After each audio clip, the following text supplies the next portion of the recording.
spread out like this, I guess I'm not gonna wear my mask then.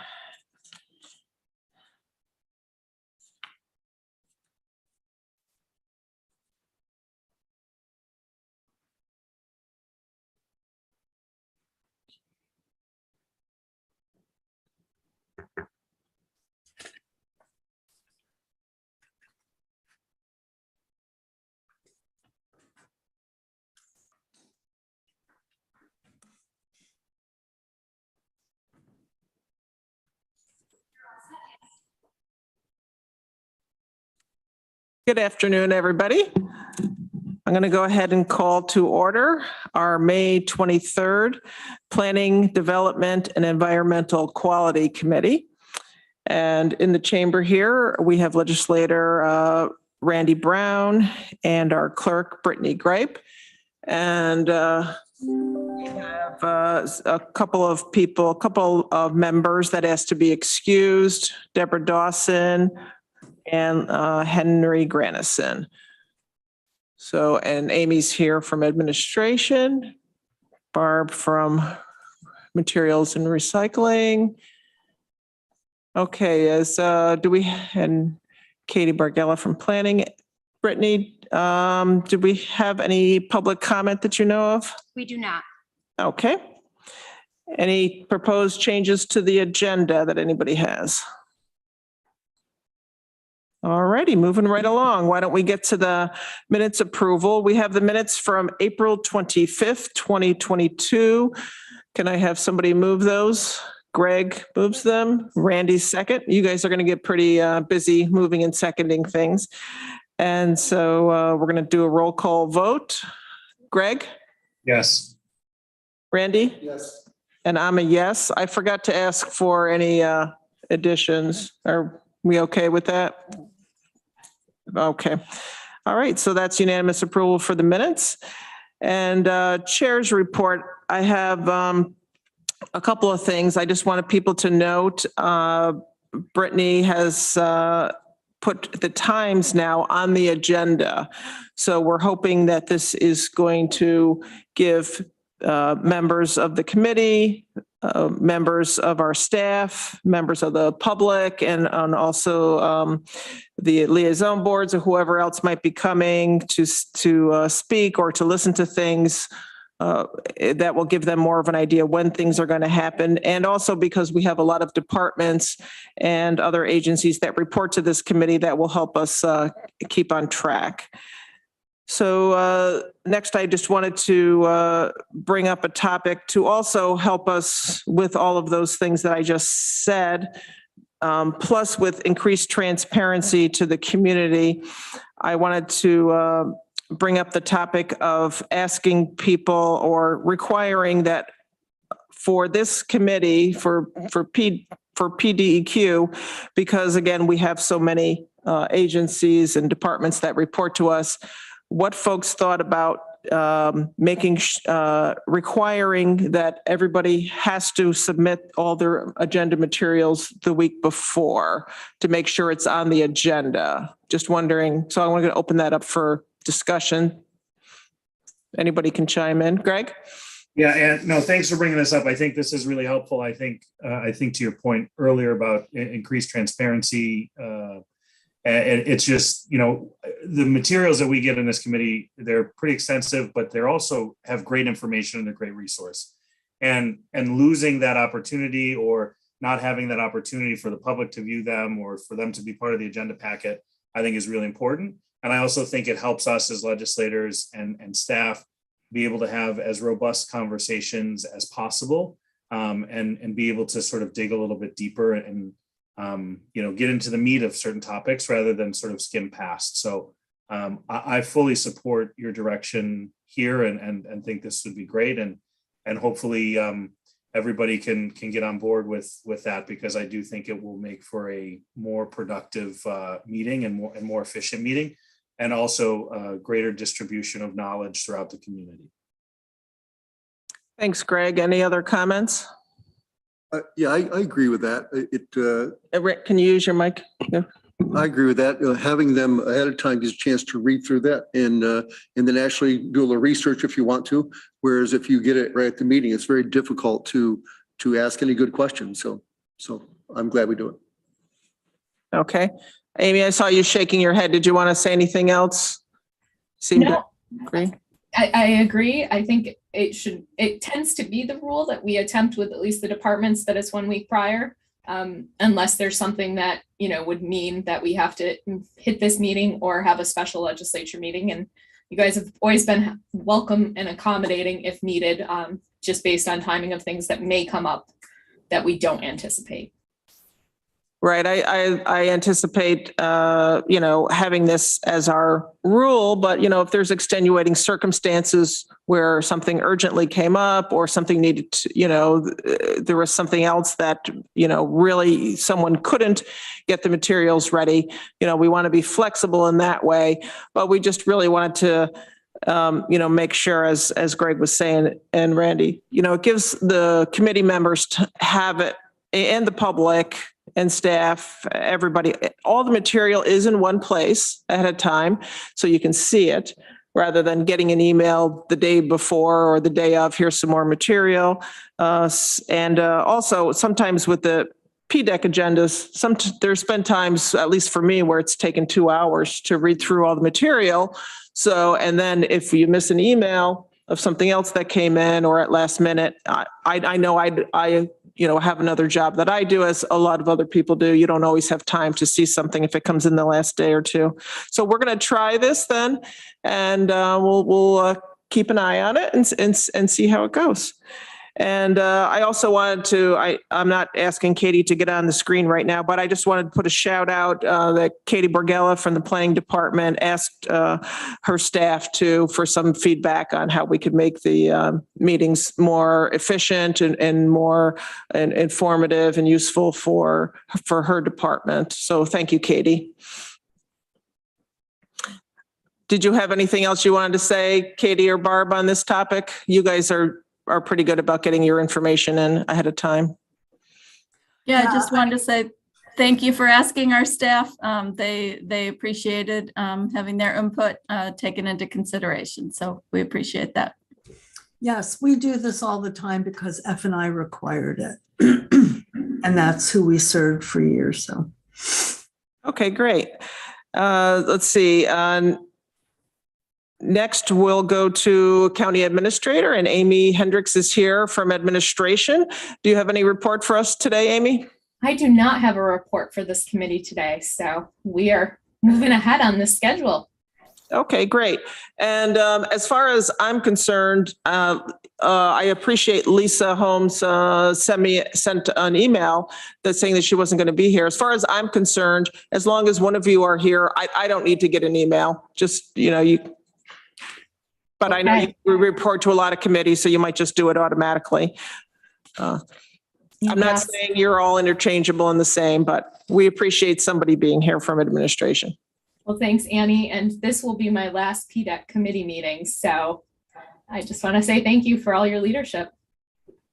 Oh, this will be your last one. Well, we're going to miss you quite a bit, Amy. And thank you for all you've done. And, especially most recently around COVID. And just want to make sure that you have helped save lives. So thank you very much. We're going to miss you, and good luck. You're going to Geneva. Is that correct? So you're going to Geneva. Well, go ahead. I'll let you say your new title. Yes, I'll be serving as the city manager for the city of Geneva, starting at the end of next month. So I'll be heading out fairly soon. Well, congratulations. Thank you. And next, right up, we're going trucking right along. We're a little bit early on our agenda. If you guys want to come to the table. Next, we have Ithaca Area Economic Development, and we have Heather McDaniel here from IAED, and she's introducing a new person. I believe, is it Daniel Zabo or Zabo. Zabo? Okay, I know some other Zabos. I don't know if you're related to them. I know there's a few others around the area. So welcome. Sure. Good afternoon. It's so nice to see you in person, Anne and Randy. Nice to see you. Your IAED packet or our report is in the agenda packet, and I'm happy to answer questions. I would like to highlight that we are having our annual meeting in 2 phases. June 7th, phase 1 would be at the Tompkins Community Bank headquarters, one of the projects we delivered incentives to at 118 East Seneca Street. We'll be having a little meet and greet networking cocktail hour in the bank branch.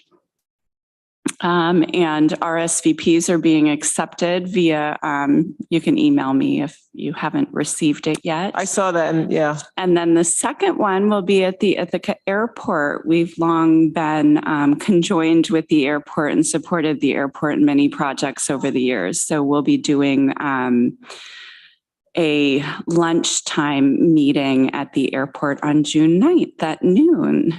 So no need to come to both. One or the other would be just fine. But of course, you're welcome to do both if you like.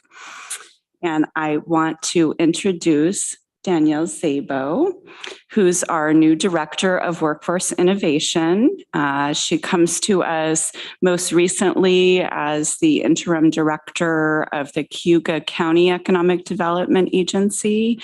So she has economic development background, and for over 10, 15 years, she was instrumental in creating some of the work train programs at Center State CEO, our counterpart, but which is much larger than us in the city of Syracuse and Onondaga County. So she's no stranger to workforce, and she understands economic development. Danielle joined our team the first week in May, and her role really is to be a collaborator and a conduit to existing resources and help to create new resources, primarily for manufacturers. And then we would like to move into some other key sectors, in particular healthcare and the construction trades. So again, she will be helping to coordinate existing resources and work with partners on the workforce side, education, and with employers to increase resources where there are gaps. Any questions on my report? I'll open that up. Let's see. So thank you for sending that, Heather. So that's package page 17 that starts on. Does anybody have any questions on Heather's report from the IAED? Randy? I'm not going to leave without one question anyways. Welcome to the county. Thank you. I like that you, in your report, that your direct to work pilot program, can you talk about that a little bit more about that? Danielle's going to report on that next. Yeah, Danielle's going to report. She has a couple of slides, and she's going to take over discussion and share our new direct to work pilot that we just launched. I'll wait for it then. Okay. Yeah, so any questions right now on this packet page 17 or 18 of the report? I had a question I'll start off with. So under workforce housing policy, it said you're clarifying the affordable housing payment timing. Can you, I didn't catch what's the difference so we now? did adopt changes to the IDA's workforce housing policy at our meeting last month as a result of committee meetings.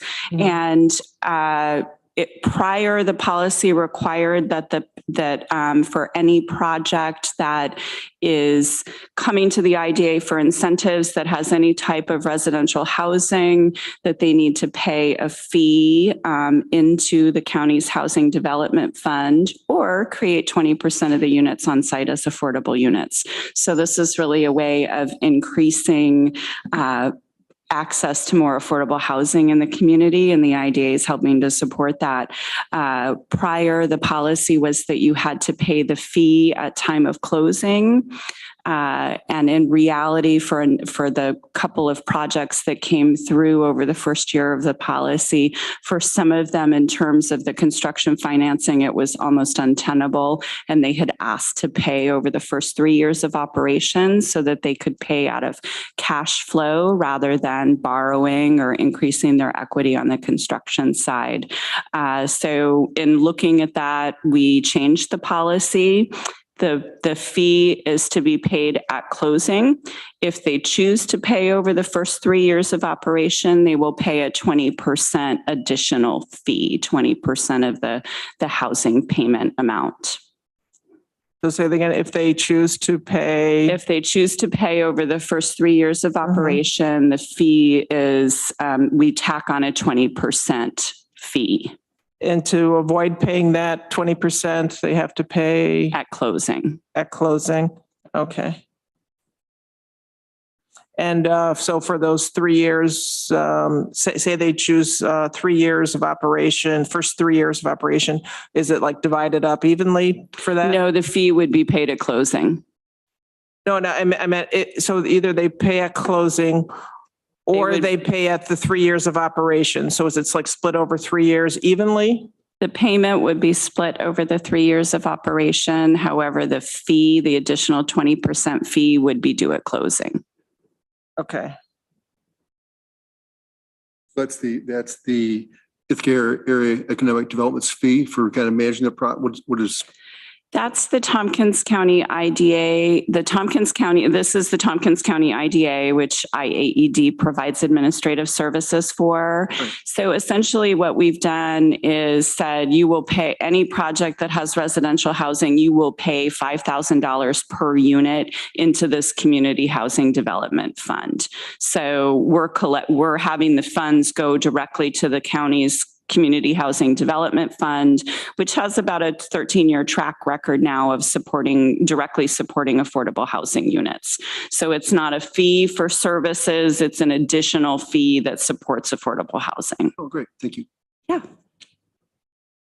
So just just get it clear in my mind, maybe I'm having trouble getting it. So if they choose to not pay at closing, they pay a 20% fee of 20% of what they owe at closing. And then the first 3 years of operations, is it split evenly? Say if they owe $100,000, is it $33,000 each of those first 3 years? Or is it? So I could give you an example. If their fee were $1 million, they would pay $200,000, 20% upfront. And then the $1 million divided by 3 would be $333,333 they would pay in each of those first 3 years of operations. Great. Thank you. Yep. And I had one more question. Greg has his hand. I'll let Greg go first, and then I had one more question. Yeah, no, thanks, Heather. This is, I think that's a good, I think that's a good system, good structure, good compromise for this. You said approved and updates to prohibit short-term rental projects. Is that in the workforce housing component, or can you just touch on that piece just to clarify for me what that meant? It is in the workforce housing policy. So essentially any project coming to the IDA, we would not deliver an incentive for any project that proposes having short-term rentals as part of their project. Got it. Okay, perfect. I think that's great too. Thank you. And the policy is on the IDA's website. If you Google Tompkins County IDA under programs policies, all of our policies are up there. Okay, great. I'll look that up. Thank you. The another thing I saw a lot of great programs you're doing here, and including the commercial shared kitchen is so for the West End. So I know the farmers market is looking at renovating and doing a commercial kitchen. Is this going to be something totally separate, or with working with them? The intention of the feasibility study was to identify if there's a partner, and it may actually be the farmers market. It may not be this commercial kitchen. We actually received a $5,000 grant from the Ithaca Urban Renewal Agency to do a feasibility study. And this would be specifically for food-based businesses, early stage companies that are looking to use a commercial kitchen until they, grow their business to a point where they would be able to afford their own. So it wouldn't be, the shared commercial kitchen like something that Tompkins or CCE does at this point for, small events and things like that, or caterers. It would specifically be for food-based businesses that are developing products and selling products. Okay, so a little bit bigger Yeah. scale. Yeah. Okay, great. Fill in that gap there. Any other questions on that? Thank you very much, Heather, for the report and answering our questions. And I'm going to turn it over to Danielle. I'm going to let you introduce yourself and then talk a little bit about the direct work program. Thank you so much, Heather. I'm trying to be tech savvy on a Mac. I don't know if I have access to share my slides.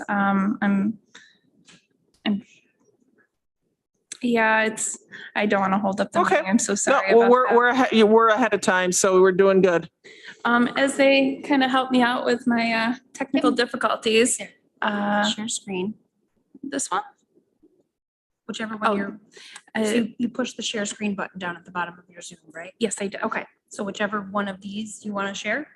Yep. And then I went into the systems preference and it's kind of Oh, letting me that's here.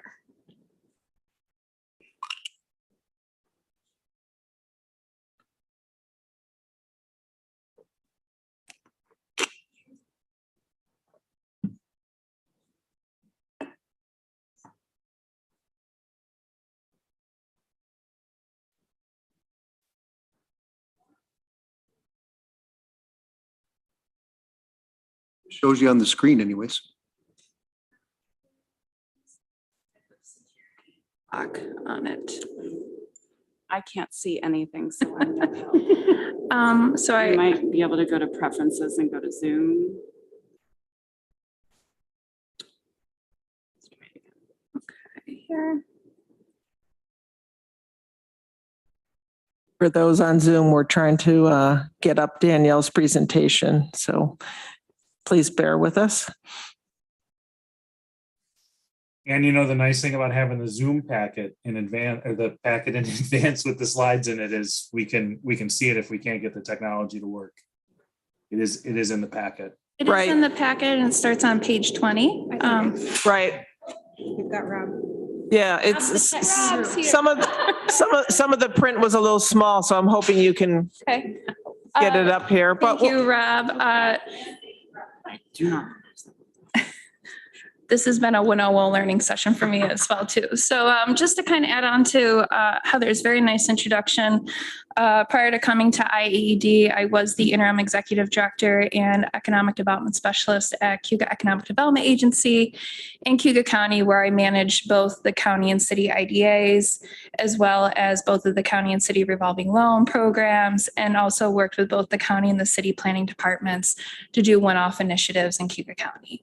And then prior to that, I was at Center State CEO for over 10 years, where I primarily focused on workforce development. And during that time, our little grassroots workforce training programs that were industry specific ended up getting nationally recognized through the workforce solutions and became a multi-million-dollar initiative, which to this day is still growing and is scaling throughout Oswego, Cuga, and Onondaga County as well. So workforce development is my passion. And as I told Heather when I saw this position, it was really exciting to see Economic Development Agency prioritizing the need for workforce development. And in the job description, it is focusing on industry partnerships and systems change. And that's kind of been my niche in life. And primarily the industries I have focused on have been manufacturing, construction, and healthcare, as well as hospitality just a little bit. Essentially in industry partnerships, and I'll talk a little bit more about this in the slides, it's really finding targeted industries that provide inclusive career pathways, meaning getting people into the entry level or getting their foot in the door, and then working with local employers and educational partners to figure out how people can advance, whether it's within an organization or within the industry, to become mid-skill or even into leadership. So really looking for those industries that allow individuals to kind of progress, and manufacturing, construction, healthcare, and hospitality allow all of those things. This computer managed. I think it is. There might not be, they may have to be the one that changes the setting. Okay. That's the one thing I can think of, but other than that, I'm not an expert with Macs or anything, so. Yeah, she wants to send me the packet. In the packets, it starts on page 20 and I can kind of walk through those and we can send the PowerPoint itself. So you have that to circulate. And I know that it's, I think on the website is already for the Yeah, the public. slides in the packet are what we were going to present today. There isn't anything different. Okay, Have them, right? thank you.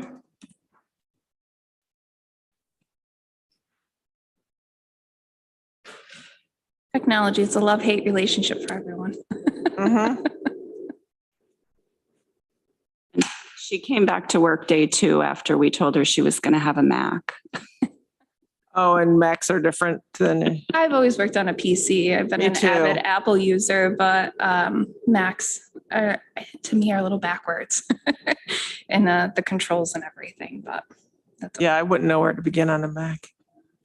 We're all set. okay. So keep in mind, I'm starting week 4 here. So I'm kind of get thrown in this collaboration for the direct to work pilot between IAED and Alliance for Manufacturing Technology. And then the third partner of this would be Ideacraft. They pretty much had this together by the time I've stepped in. So I'm going to kind of give a brief overview if you want to hit the next slide. And really kind of talk about the overall collaboration or pilot, really the marketing outreach strategy, the program curriculum and schedule, kind of what we're going to look at the key performance indicators, and then also kind of the long-term strategy, the reason why I'm here, and kind of how I'll be working collectively with employers, community partners, and educational partners to build this workforce ecosystem here in Ithaca as well as Tompkins County as well. So Heather gave a very brief overview in her report out. This is a collaboration essentially to target, we're on to this one, to target individuals, about 10 to 12 participants that are not college bound, to go into a 6-week online training program through the Tooling U certification. And really what this is, it's a certification that's nationally recognized throughout the country. And it is an entry-level manufacturing associate certification. And this will be an independent study for individuals that go through, and really it's laying the foundation and industry exposure for manufacturing. And it's very transferable. The one thing I'm still working with AMT is to see if it's a stackable credential. So meaning that if someone comes into any of these employers or even the manufacturing industry, can they use this as a springboard to go into some specialized training? Can I ask you, so AMT can, so that's the Alliance for Manufacturing and Technology. Correct. And just to give, I guess maybe I don't understand. So can you explain again how they're overarching or what, yeah. So Alliance for Manufacturing and Technology, they work with local manufacturers in this region, and they provide a variety of services to the employer, whether it's education and credentialing, different products for that, whether it's for incumbent workers or for new workers. They also lend support on the administrative side and HR for private employers. They can work with them on auditing and a bunch of different manufacturing operating systems. So they essentially focus on the industry manufacturing. AIED entered a contract with them to create this pilot to essentially leverage their curriculum through Tooling U as this pilot. So that's kind of their component of this project, is that they will be the administrator for the Tooling U curriculum. Okay, great. Thank you. Yep. And then Ideacraft, which could you go, I'm sorry, to the first slide, the overview slide. Yes, this, yes, that one. So Ideacraft is the other partner that's part of this collaboration, and really they are the marketing outreach component. It's been really exciting to kind of see all the work that they've done prior and the focus groups that they've held. And really what they're targeting is the millennial or Gen Z. And like I said before, this pilot is strictly for students that are graduating this year, or we can take them up from 2020, 2021 or 2022 high school graduates from Tompkins or surrounding counties, and they are on a track for non-college, so direct to work opportunity. So this marketing outreach is very targeted to that demographic right there. The program curriculum and schedule, right now, we, as of last Wednesday, have entered the recruitment period, and that will go until June 30th. And we are doing two different types of outreach, which I'll talk a little bit later, which is local efforts, as well as this really targeted social media marketing strategy for the teens or youth. The next step for the program schedule would be the online class will run from July 5th through August 12th. Once again, this will be an independent study online for the Tooling U curriculum, the associate certification. Individuals will have to complete 25 classes with a pre and post test before they will be eligible to sit for the final certification, which would be a proctored test. Upon completion, and this is where IAED will be working in partnership with Alliance for Manufacturing and Technology. On the employer engagement side, we will be working with the local employers that have agreed to participate in this program to set up interview opportunities for participants that have completed and have received their certification. The nice little bonus that AMT is including into this pilot is a $500 bonus for any participant that completes and receives the certification, which is a really exciting opportunity for those individuals. Jackie, I don't know if she's on the call, but I had a really nice conversation with her last week to learn more about Tompkins Workforce New York and the Career Center services. And one of the things that we're going to explore, and this might be embedded more into the long-term strategy, is OJT for youth. Essentially, this pilot is really going to be focusing on the technical skill that's being taught. And I'm sorry to interrupt you. I'm just always big on like acronyms being explained just so that public can see. I mean, I know you mean on the job training. On the job training, yeah. yes. And I should be more mindful of that.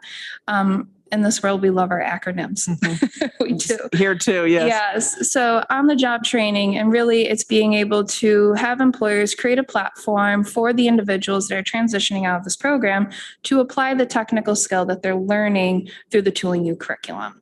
So that's really exciting. And I look forward to continuing to work with Jackie and her team to see how we can incorporate that long term. Not sure if we're going to be able to incorporate it in this pilot, but that is something definitely that we'll explore long term as a transition for people coming out of this program into employment. So we'll look to target those interviews for graduates for August 24th through the end of August. So really, this is really targeting the full summer to kind of launch this pilot. The key performance indicators that we're going to be looking at is, first of all, the number of individuals that apply for this program, the amount of people that are selected. Right now, we are looking to target 10 to 12 participants. Ideally, AMT has said that they can take more on, but we kind of want to reach for that 10 to 12. But if we get more, we will take more. The other indicators we're looking at is graduation and certification completion, job placement and retention. Those are two indicators that I look at to be able to place someone in a job, but really the retention is the key. Long term, we want to reduce the costs on overturn and onboarding costs for employers. So being able to look at that retention, 30, 60, 90, and 1 year retention. And then also employer satisfaction. Are they satisfied with this credential? Is it aligning to their employment needs for entry level? And how can we enhance it ongoing? And then I'll talk very briefly about my long-term strategy. Okay, so next slide. So marketing to Gen Z. So I announced this has been a really exciting experience for me. I know the AAED team has been really working on this more, but there's two approaches to this. Is the local outreach effort, which I did bring some hard copies here today. Not sure if you can hang them up downstairs. I wasn't quite sure of what services are provided here at the county building, being a new person, but I wanted to bring some to share to see if you can push them out into the community. We also have a digital version as well. And I will be kind of of boots on the ground, going into work with community organizations and anyone that's providing youth services, making sure that they have this, they can hang it up, and then also work with their workers so they can get the message out there for application. The social media campaign, Ideacraft, that's out of Binghamton, is targeting 4 social media platforms, which is TikTok, Snapchat, YouTube, and Instagram. And really what they've done through this is create a focus group to get feedback of how Gen Z or millennials obtain information and what kind of attracts their information. And it's definitely been a learning curve. Makes me feel a little bit of a dinosaur. And they have created this very targeted campaign where they'll be providing ads through analytics that are geographically focused. So any individual that's between a certain age range that has certain interests, they can work on these platforms to create targeted ads. So depending on how familiar you are with social media platforms, if you're on it long enough, certain ads come up every so often. So we in this room will never see these ads because they're never targeted to our analytics if you're on any of these applications. But Ideacraft has worked to create certain analytics which will target the individuals that we're looking to recruit out of this. I think it's very cool and very interesting, and I'm very excited to see the outcomes that we get from this experience. You have any history with them in any other county, like Cook County, using them? Ideacraft, I have not used Ideacraft. This is new then. Very new. Yeah, Ideacraft has done a couple of projects with AMT. And when we decided to partner with AMT, they asked if we could continue that relationship. It was really fascinating. We did a focus group with a number of young people that are working over at Raymond Corporation to get some of their feedback on how we're marketing and some of our messaging. And it was eye-opening for me. And as I was texting my teenager, asking her thoughts on some of this, these kids were right on, and she was right on task with what these other young people were saying too. I will say in terms of the social media campaign, it seems to be a strategy that a lot of partners or companies are starting to use. We actually met with an educational partner last week, and they are actually looking to explore using social media campaigns to get current students to utilize career services more. Because sending out emails, they're not looking at emails. They're not looking at traditional forms of communication that we may feel comfortable with. So there are partners and employers that are starting to look at this campaign more to engage with this demographic. So I would be more than happy to do a follow-up to kind of talk about analytics and see how successful this campaign is, if anyone is interested after the pilot is completed. Yeah, I would be very interested. Thank you. Is there any other questions on marketing efforts before we move to the last slide?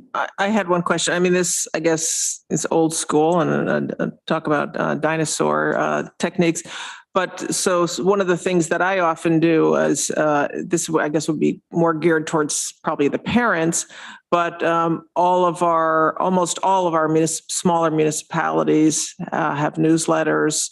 The villages and the towns. Mm-hmm. So, which I know for the town of Ulysses, there's, I want to say like a couple thousand people on their listserv. So that, I don't know if that's one way. It would be something like you could just send one email out to all the clerks of all the, and let them put them in their newsletter if you wanted to. That's really great feedback. And I think another point on the local outreach efforts, this Friday, we'll be going to do an in-person recruitment session up at TST BOCES. Mm-hmm. And I know AMT has already started to work with all of the school districts to push this out to all the guidance counselors. Mm-hmm. And I'm not quite sure if they're targeting the newsletters for parents, but I'll make sure to follow up. I think it's a really great point. to all different types of demographics as hidden talent pools. And there is a communication stream for what I refer to as the grandparent network. When they're in churches or bingo halls, and especially targeting summer right now, they want youth active, especially if they don't know what they want to do. And if they're not on a pathway to higher education, it doesn't have to be a direct marketing to youth. So I think targeting parents and grandparents, aunts and uncles, and whoever else is also a great way to get the message out there as well. Thank you for that feedback. Okay, so we're going to move to the last slide here, which is the long-term strategy. I kind of like to break this down, and I'm not going to go too much in depth in this because from my experiences over the last 15 years, what I've developed and implemented in Onondaga, Cayuga, and Oswego County might not necessarily work for Tompkins County. My approach usually is to go into a community, bring in the right partners, which is employers, educational partners, resource partners, social service agencies, local government, anyone that's going to be involved in this ecosystem to come collectively to understand what we need to bring in as resources to make it sustainable. So there is a formula, which I talked about as the industry partnership model. Essentially, it's identifying local employers that are good employers in the area that know how to invest in their employees, provide internal career pathways, or incentives or educational opportunities. Getting to work with them to understand what are their real workforce needs in real time and build what I refer to as a candidate profile. Candidate profiles it's a multifaceted tool that I use to go into the community to educate organizations that are providing direct services to what I refer to as hidden talent pools. So they can kind of understand the character traits, aptitudes, competencies, skills, or certifications that are needed to go into a job with an employer. And then on the back end, it's really working with the employers because I refer to this as a dual client model. It is employer driven, industry specific, and it aligns to community needs. So the candidate profiles is really a collection of what it takes to work for that employer. And it's multiple employers, so it's referred as baselines. If individuals have these baselines going into an entry level position, they have the foundation to then move up into a mid-skill position. So it's then working into the community. How can we embed those right parts? How do we create these career readiness programs? Or how can we bring in the resources that are needed? A lot of these things are behavioral based, so they're all practicing, whether it's time management or adaptability, accountability, team, working as a team, confidence, motivation. So it's really working with those partners to figure out how can we incorporate those assessments or create those programs that will allow that person to practice those things. We have a curriculum in place right now, which is the tooling used. So that's the technical side. So it's figuring out how to marry those two. And then the last part of this in terms of a long-term strategy is building that inclusive participant career pathway. You cannot create a one-all-apply-all solution when you are creating a workforce ecosystem. My needs may be different than Heather's needs, so on and so forth, especially if you're a single parent or a parent that has kids or no high school diploma or may have a conviction record and may be reentry. So it's being able to create these inclusive pathways that are meeting people where they are to help them mitigate barrier before then they proceed on to whether it's a training or direct employment, so on and so forth. So that's kind of in a nutshell what the long-term strategy is. It's not going to happen overnight, but the formula itself has been successful in the counties that I've worked in. But it's really bringing the people that are invested in workforce, that have resources, and are going to be part of this model together to create an inclusive ecosystem. So I don't know if you have any questions. So we'll open it up. Thank you for the presentation. There's a lot of good information there, and I'm really impressed with the program and all your knowledge that you're bringing and your experience that you're bringing to this position. So thank you. Open it up for questions, comments. Randy? Go ahead. I realize Ithaca area economic development is focused more on construction and manufacturing, those kinds of things. And you mentioned also that you were going to be looking at childcare and construction. What do you think your timeframes are looking at those things are? And also does, and I'm not saying next week, I realize it's going to be months, you know. Yeah, it could be 2 months, before you get on. No, just kidding. And also does CDL training fit into your criteria as well, or to what you do? Everybody's hurting for CDL drivers from TCAT to school buses to truck drivers, and they're good paying jobs. So I was just curious if and nobody else seems to be able to grab on that one. So that's what I'm asking. Well, can I just say about the CDL that so GEC is working on that, which I was going to suggest too, is another organization to help get the word out. They're really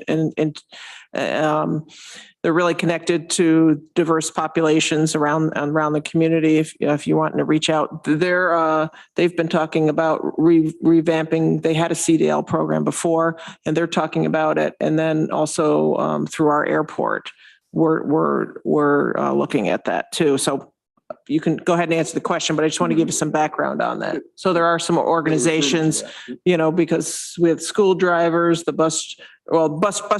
school. You don't usually drive the whole school, but the bus drivers, for schools, the bus drivers for the city, truck drivers. So and those are good paying jobs. Yep. So that is something that we're working on in a couple different ways. We're trying. So I'll start with CDL. Well, actually, before I get into that, the one thing. And that's commercial driver's license. Commercial driver's license. I'm going to tag that one on Randy not saying it. So.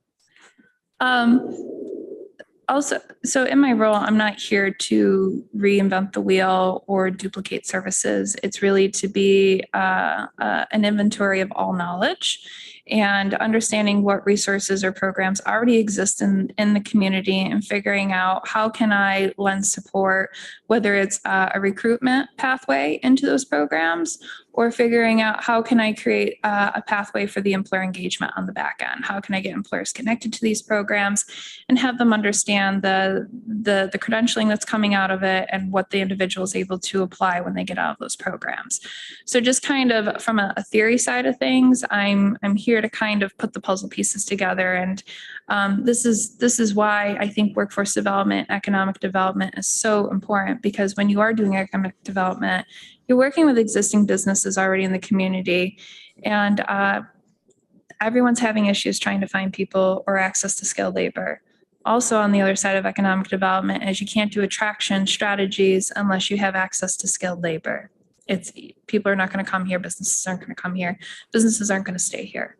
So that's why it's so critical what the left hand knows what the right hand's doing. That's workforce. In terms of CDL, before I left Cuba County, we did a supply chain analysis, and it's a ripple effect, especially with the pandemic that you're seeing with the shortage of CDL or commercial drivers across the country.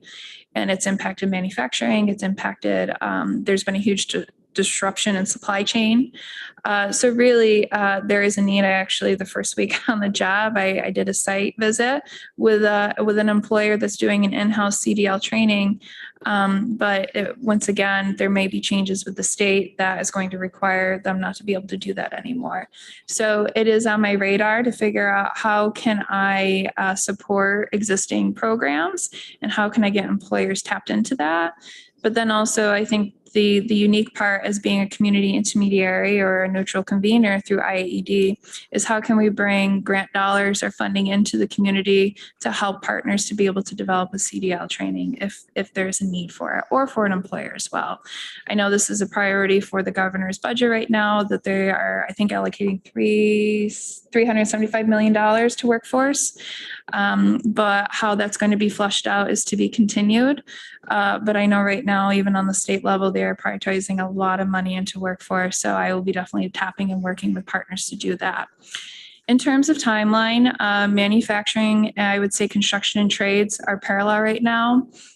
I'm actively engaging with the Trade Council and working with them on understanding what their employment needs are.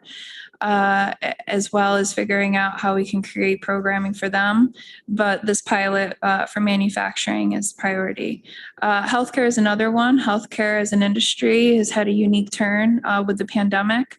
You're seeing people leaving the industry completely and going into a new industry due to the mandates that are going on with hospitals with the spikes of COVID. You're seeing a change in life changes, but you're also seeing another side of it where employers are tapping into different talent pools that may have never been eligible to work in healthcare, being able to go in there. So that is another focus too. I know there is a lot of expansion projects right now going on in Tompkins County in the healthcare sector. So that will be a priority as well. It definitely won't be in a couple of months, but I'm trying to get my feet under me, see how the community works, where the gaps are, where the resources are. This is kind of my humble beginnings. I learned how to use everyone else's money before we had money. So I learned how to utilize the Career Center or the One Stop, or how educational partners need to operate, or even the Workforce Development Board in that sense. So figuring out the barriers and resources that are available to be able to put these puzzle pieces together kind of helped me figure out how communities work and engage with one another. So that's what I got to figure out. I got to figure out those puzzle pieces first, and then hopefully, start doing program implementation.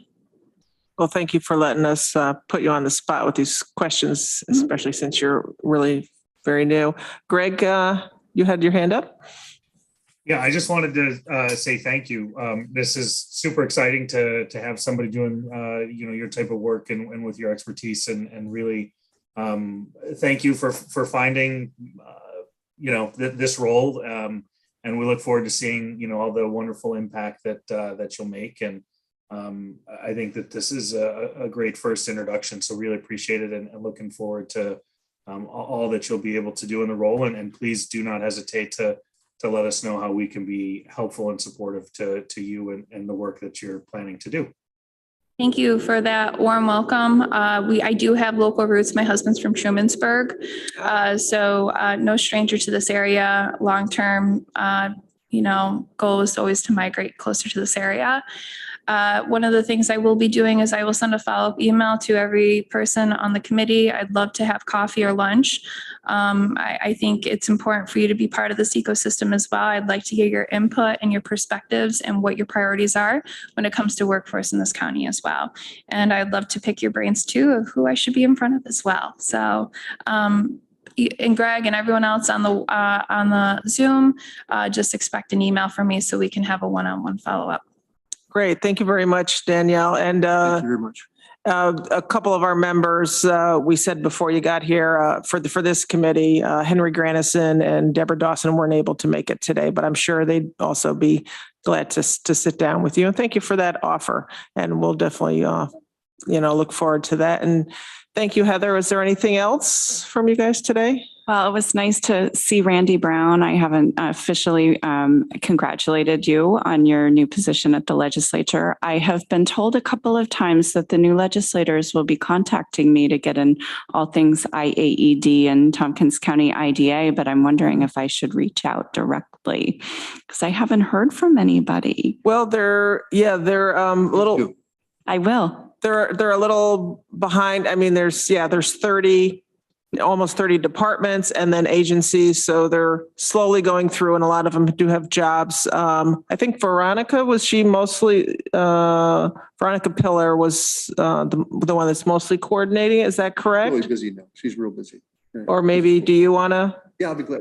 I'll reach out to the group and see who wants to help me coordinate. My goal is to have a meeting with you and teach you all things IAED and our mission and our vision and share with you what we do prior to budget season. Yes. And Very helpful. And thanks, it was several years ago that Heather sat down with me and some of our other staff while I was running for office, and then after when I took office. So thank you for that. She's always willing to help explain what they do there.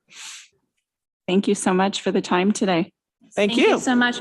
I'm going to leave the hard posters with Brittany over there. And if you would like to take one of the flyers or post it downstairs somewhere, that would be really wonderful. Great. And we have different buildings, so we'll see if we can distribute them around to the different buildings too. Thank you so much.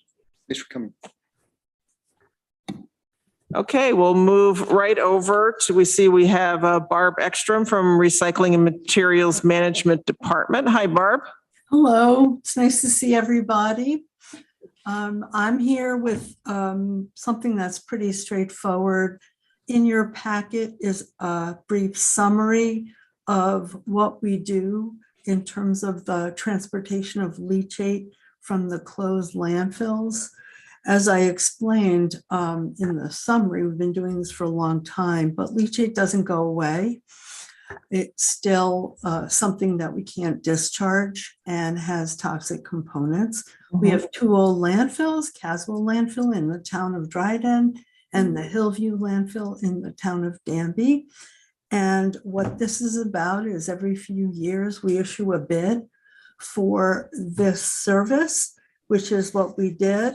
And this time we received one bid from the same hauler who does an excellent job, and his price was barely an increase, and it was lower than what we put in the budget. So I'm coming to today to say, let's take care of the leachate and keep bringing it to the wastewater treatment plant for handling.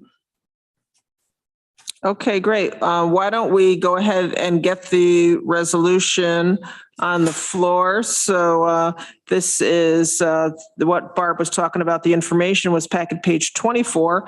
The resolution is packet page 25, award of bid leachate transportation from closed landfills to the Ithaca area wastewater treatment facility. Could someone move that? Randy is moving it, and that's seconded by Greg. And was there anything else you wanted to say about that, or any questions from our? No, I'm very satisfied with the fact that we got this bid. There's not many companies that are in this business, and this one does well.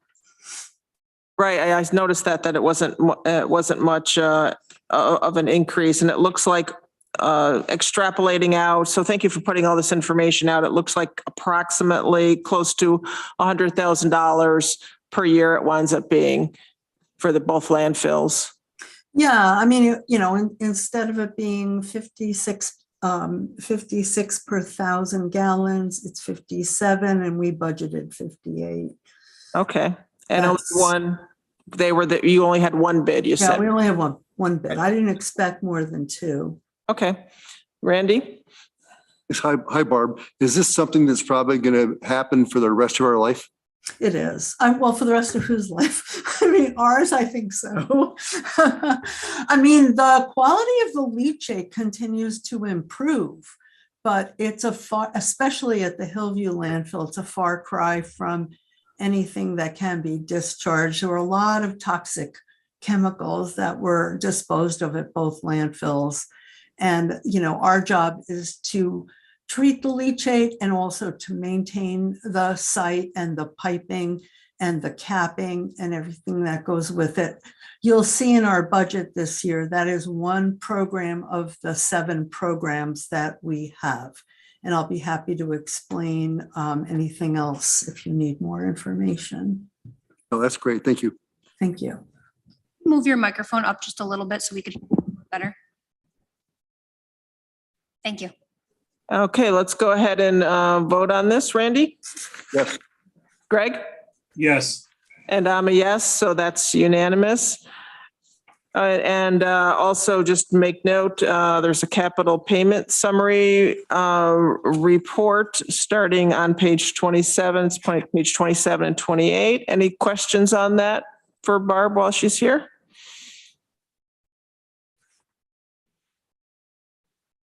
Okay, I guess we're all set. Thank you very much, Barb. See you next month. Thank you. And I hope you did well with your swimming in Florida. It was a great event. Thank you. Great, great. Keep on swimming. All right, bye, Barb. Bye. Oh, I'm going to listen for the next item. Okay, welcome to, yes. Next up, we have our Planning and Sustainability Department.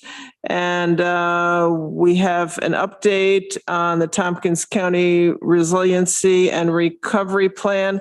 So we didn't have anything here asking for a report. So Katie, I'm assuming you didn't have any report for us right now? Overall from the planning department, any announcement? Yeah, I don't have a commissioner's report. But But I did expect Scott to hop on or go up to Chambers. He's not up there, is he? Oh, I'm sorry. Yes, Scott Oh, did. there he is. Okay. Yes, so Scott is here. Great. Beam me up, Scotty. Or Hi, Scott. How are you? Good. How are you doing? Good. Good. Yeah. So I have a 5 to 10 minute update from what we talked about last month on the resiliency plan. Okay. Not a general department update, but just a few things. I want to do 2 things. I want to provide you some information from when we last talked last month, what's happened since, but also want to get your input on what you like to see moving forward on this, because I'll be batoning this off and we're going to want to come back to you to formally accept the plan later in the summer. And I want to just get a sense of how you'd like that information presented. So, so a couple of points from last month, been doing a lot on this front. We have 4 points I want to bring up.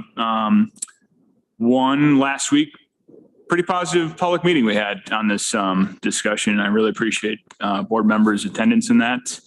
About 50 people registered, and Tetra Tech went into a little more detail than I've typically gone in these meetings. And that was, I think, good, because sometimes I like to kind of give the broad picture, but I think they went a little deeper. So that was positive. We had this diversity marketing firm too that helped us on some of the support on that. So that was kind of a really helpful piece to have a third party helping us through that too. I did want to bring up a brief point on this too, that Randy and I have a little discussion after the fact about how this information coming out of this plan was helpful, kind of ahead of the curve or something we had talked about, right? And I think that's the case. As I mentioned before, we have 5 different counties in the state that are doing these different resiliency planning efforts. It was actually, we were on a call with them last week, and it just was reminding to me of the resources we've developed while we've kind of come a long way in terms of process and understanding what is helpful in our community. I guess I kind of forgot about how helpful this stuff might be in other parts of the state too. So like a lot of our partners doing this in other areas, they're interested in, you know, all right, what have you guys done on the debris management plan? So like we could pass it along to them. Or what have you done in the community rating system? How have you done that analysis? So we pass it along to those different folks too. So just the point of, yeah, I think it's helping us internally, but outwardly across the state too, I think the Department of State sees this as a helpful kind of work for across the state too. So that's helpful. So we're going to, Dominic's helping me pull that presentation to YouTube as well. That, along with our continuity training resources, are on the YouTube site, including the one we did at the Chamber of Commerce that I alluded to last time too. It's as I tell my daughters, a lot of the work I got going on, it's going on YouTube now. So I'm like basically a YouTuber.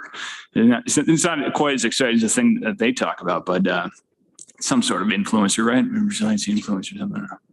I would say yes. Yeah, okay, You're an great. influencer. Yeah, Yes. I think it's makes you feel a little hipper, right? Okay, so a couple other resources that have come up since I gave that little presentation last week or last month. A couple things of interest. One, we talked about the community rating system analysis we did in Lansing. One of the things we were working on feverishly last week was wrapping up this recommended floodplain practices for Tompkins County communities. This is the one for like, okay, so I don't know if I want to go all in on the program, but hey, there's some best practices that you might want to consider for your community, and especially smaller communities, I think. So this has resources on our website now too that uses that community rating system program from FEMA, but gives some practical, like top 10 tips of things you can do. Not only how you keep your data on floodplain information and keep it in a safe place in your in your municipal hall, but also things like, we should be requiring other flood proofing for non-residential properties as well, which isn't a requirement now. So I encourage people to take a look at that if they're interested. Another thing we did, we're working on an interactive map too that shows where our critical facilities are, and we did a fact sheet for, hey, okay, my facility's in the floodplain, what can I do about it? So there's a series of kind of tips on that, and that will be kind of connected with our interactive map to show you, here's utility floodproofing, or here's what dry floodproofing looks like, that type of thing. So that's the other update for you. Now, to tell you things that are hot right now that we're working on is the last part of the plan, which is the economic recovery planning component that Tetra Tech and my colleagues will be working on, finishing up. And as you remember, we had lots of components on this. And so we're working on a story map to knit together those pieces to allow you to easier interact with that information. So that's something that's live and will be coming up soon. So here's my question to you. This will be coming together pretty in the next several weeks, probably in the course of the next month. So we'd like to bring it back to you. When I say we, okay, it's the collective we here, to bring it to legislature for acceptance of this plan. There's no requirement for this, but we want to bring this to you to show the breadth of what this includes, and also to have your support for that. So we can do that a couple different ways. We really want to show you the story map when it comes together to show you kind of how that might be useful for you and your constituents. But we have a couple options. The Tetra Tech reps can come and provide a presentation to PDEC, in terms of how we would typically do that in probably your July meeting, or provide that to the full legislature at your first August meeting. So I think I want to get a sense from what you'd like to do, so my colleagues can help to coordinate and organize that with that team. So got a sense of, would you like that presentation at the smaller group, or you think you'd like to maybe shoot for that at the full legislature? Any sense? So it would be July, possibly July PDEC meeting or August legislative meeting. That's right. Yeah. And do you have a sense of the time that you would need? I think this would be an under 20-minute thing, but we want to make sure. For the presentation? Yeah. And then Q&A? Yeah, Q&A. And then, of course, asking for, formal acceptance of that. Of course, getting you pieces back, well in advance of that too, to digest. Any opinions, Greg or Randy? I know that we've been talking about this subject with another document we've been working on for the food policy and how that process is going to work. I like the way we set that one up, where we're going to have a presentation to the PDQ committee and invite other legislators for a larger presentation. Does that make sense? Or I would like to do it consistently the same way. I don't know. Right. So next month, we're going to have the food system plan come to this committee. We're going to give them about half an hour, including Q&A. And so that's in June.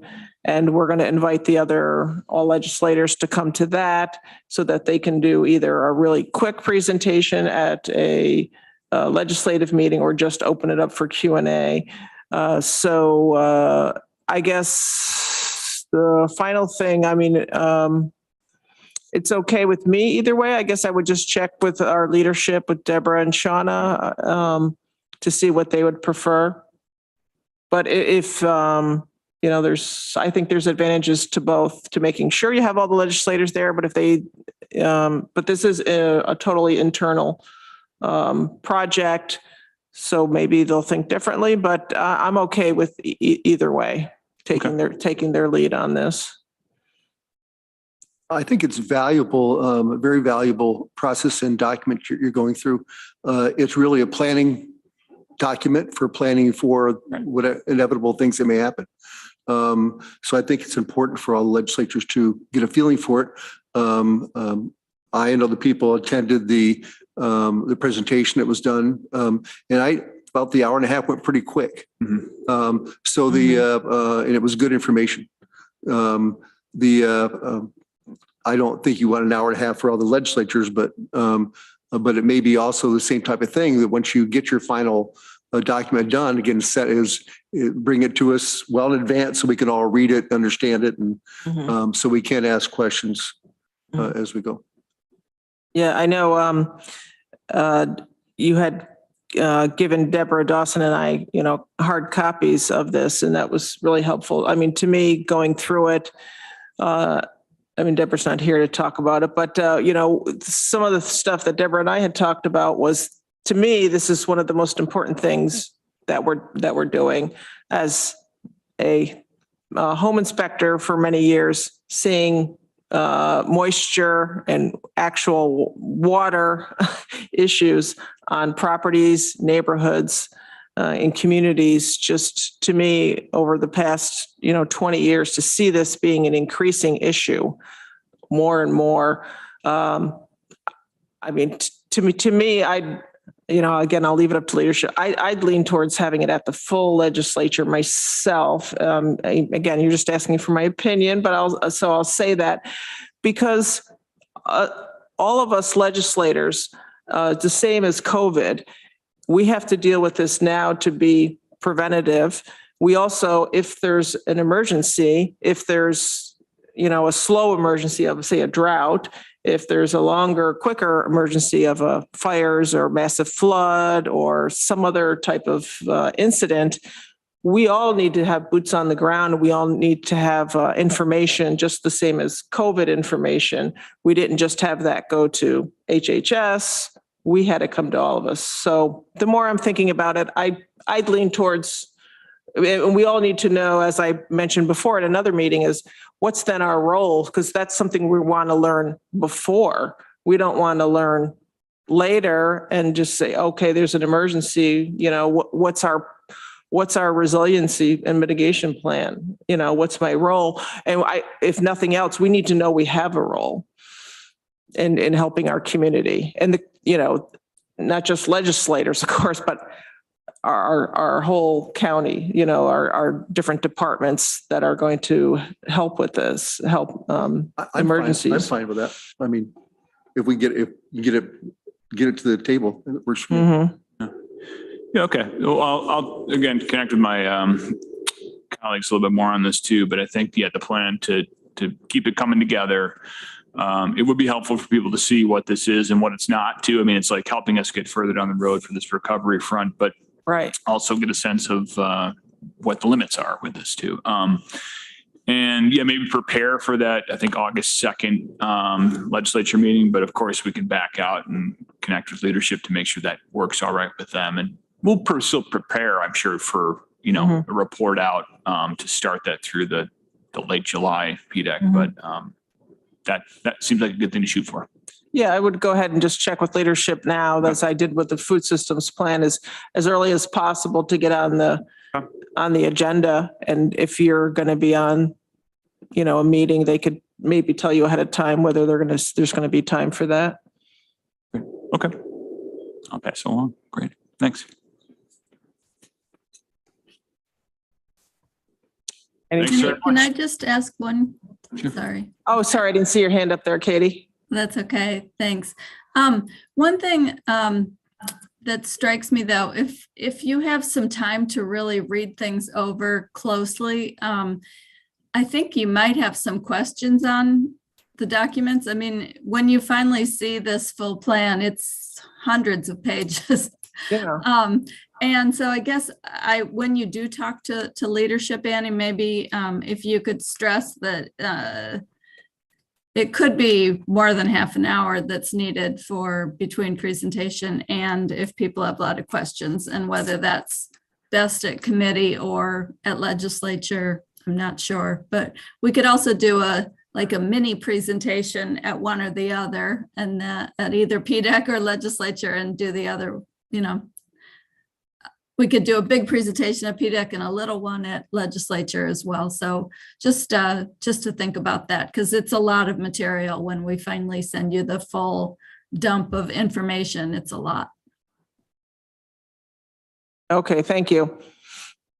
That's a good idea. And yeah, maybe a special, just trying to figure out whether we're going to have the time. I mean, sometimes many times we're really crammed in PDEC too. So, okay, we'll talk about it and figure it out. Great. Okay. And Scotty, thank you, Scott Doyle. Thank you so much. This is your last PDEC meeting at the county, and we're really going to miss you. And thank you for all you've done, your dedication, your passion for, all the different things that you've helped the county with. And you mentioned the other day about the number of acres that you've. Sure. Yeah, no, tell me that. It's been my pleasure to serve the county, and I've had a reflection that I've been involved with over 5,000 acres of protection in our county for permanent protection, and through the many different programs that we work on. So 5,000 acres. Yeah, that's feels huge. Feels pretty good. Yeah. Thanks. No, it's been my pleasure. I appreciate your time and look forward to working with you more down the line. Thanks. Yeah, and you have to come back. I will. Maybe I'll come back for that legislature meeting. All right. Okay. Good luck at Ithaca College. We'll be in touch. Terry, I see you up on the screen too. Is there anything you or Katie had, or you're ready to go on to the next section? Yeah, I think I'm here for this next section. All righty. So I'm going to introduce the next, actually 3 things we're going to be doing because they're all connected. So the next thing is Terry's going to talk about the planning department's comments on the New York State climate scoping plan, which are on packet page 29. And then after that, we're going to have Sarah Kulata from the Case Board. She's going to be talking about the Case Board's, the Climate and Sustainable Energy Board's resolution in support of the New York State Climate Action Scoping Plan. And then there's a resolution in here that the legislature will be voting, or our committee, and then hopefully then the full legislature will be voting on supporting that. And the last one is more of a general resolution saying overall that we support the plan. So the first 2 presentations are going to be more I want to say critical in the respect of going into the different details of the plan and recommending some changes, things that they like about it, things that they want to see improved. So I just want to give you that overall overview, that overview of the next 3 things that we're going to be talking about on our committee. So Terry, I'll let you take it away first. Yeah, so, attached to the agenda packet here, we have the comments that DPS has put together that we're hoping to submit to the process and have acknowledged by the state and hopefully help influence the process. I'll say overall, it was a big team effort. It got input from pretty much everyone in our department and went through a bunch of iterations. And so, I like to believe that these are well thought out comments. They're separated into a few different categories, overarching comments, some omissions that we didn't see in the plan itself, and then got into some technical comments based on the different sectors. So really what we're here to do is to answer any questions that you might have based on our comments, listen to any feedback that you might have, and then to just offer our support as you move forward and see how we can help you, whether it's, in helping this committee or the legislature if they want to submit comments or, help out in any way that we can. So I hope you've had a chance to take a look at the comments that we put together. And yeah, I think Katie and I are happy to answer any questions. Thank you, Terry, and for you and your department and putting together such a detailed response. And any questions or comments from the committee members?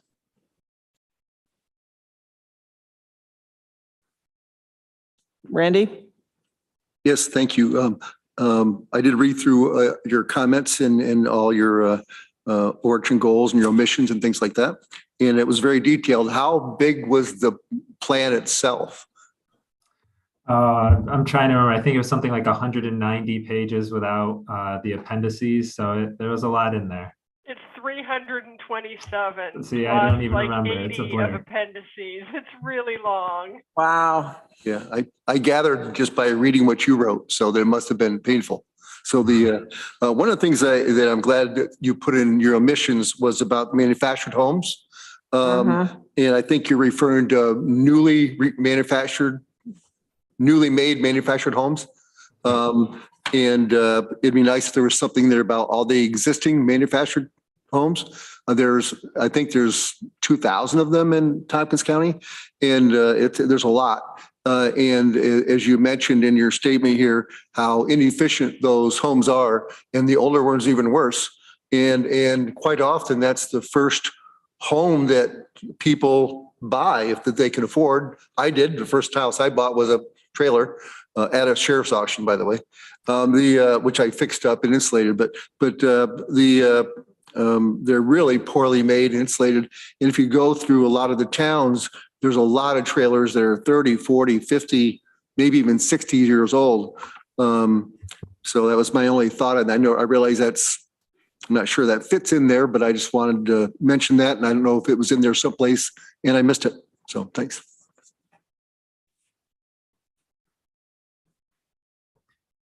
So I'll just respond, briefly. So in the plan itself, I mean, there's a lot of plans on how to help existing homes and homeowners and, really try and tackle the energy efficiency in existing buildings. I don't know that the plan specifically calls out manufactured homes. I think they kind of just try and lump them in there with everything else, but it may be worth it to mention, specifically that these are a sector that deserves special attention because they are a little bit different than your standard home. Greg? Yeah, I really appreciated it in some of these, we're looking at maybe the omission section currently, but like with manufactured homes, with cryptocurrency, how you balanced, if this, here's what should be done. I really appreciated that, piece that, especially the part in cryptocurrency that sort of last paragraph there where you talk about, it's sort of far beyond some of the current structure that's set up. I just really like the way that it was written and that level of detail. So, it's not easy to distill a big document like that into a smaller but still comprehensive document like this. I think you guys just did a really great job. And, there was definitely some learning points in here for me, and I'm sure other members of the legislature. But yeah, I appreciated the balance and the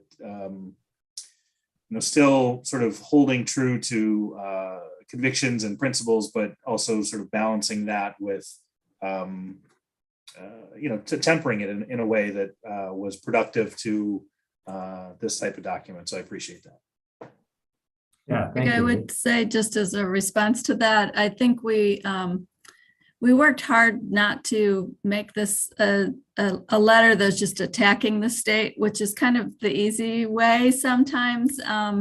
And just recognizing we've actually been working in this sphere for over 20 years, and we've got some practical on the boots now or on the ground knowledge to share. So that's kind of our approach that we tried to take to make it better and more effective.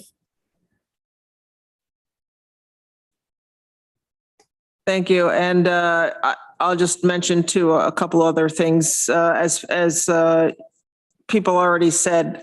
When I first was thinking about the comments of how could you not be harsh when I've read some excerpts. I have not read even 200 pages, much less 300 pages. But just when you read excerpts of the plan, it's just like, oh my gosh. And I have a visceral reaction to some of the things. I mean, it's really good that, it's such a big plan that I know it's hard, when you had all these different committees and different people working on, putting this and that in there.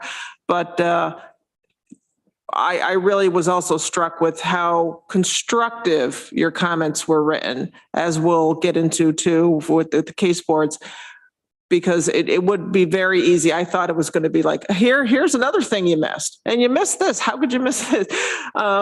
So I really appreciated how constructively it's written, like, like say the methane leakage, and referencing back, what the county's work on this, so I mean, I think I like all your comments, and I think they're right on the mark.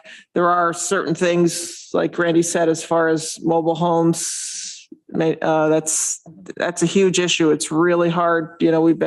I can talk with you offline, some of the ways that environmentalists have been trying to work, with trying to improve those over the years. It's a really tough thing to try and deal with. But those people are often paying the most for their energy, for heating and cooling. And I appreciate you in putting things in like reducing car dependency, not just saying everybody should switch to electric vehicles. That doesn't mean that's going to solve the problem. And the same thing to electrify everything. It doesn't solve the problem.